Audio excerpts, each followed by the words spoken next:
I remember looking at myself in the mirror one day after returning home from the hospital.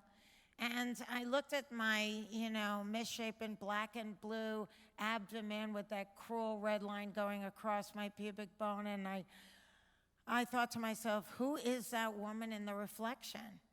I didn't recognize myself. And I had always likened myself to be everybody else's caregiver. I was the superwoman. So it was kind of a rude awakening that out of everyone I knew, I was the one that had cancer. And that day, my parents, who had come to help me recover, Mom was making lunch for everybody, and my cousin Susan was coming from Las Vegas to visit us.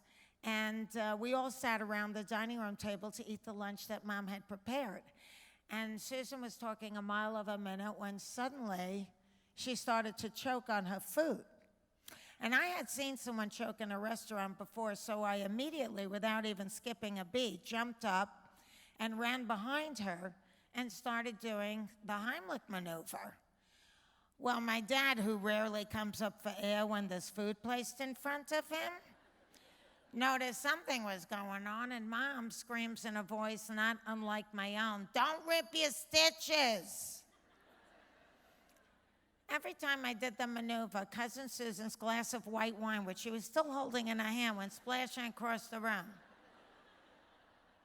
When suddenly, miraculously, this tiny piece of regurgitated poultry pops out of her mouth and lands on the floor.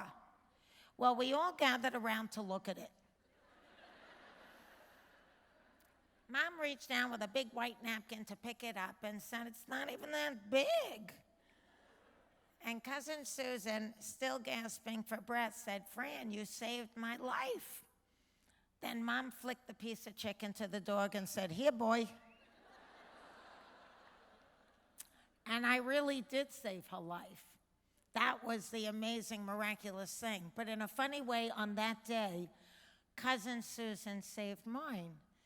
Because in an unexpected way, I began to feel like my old self again.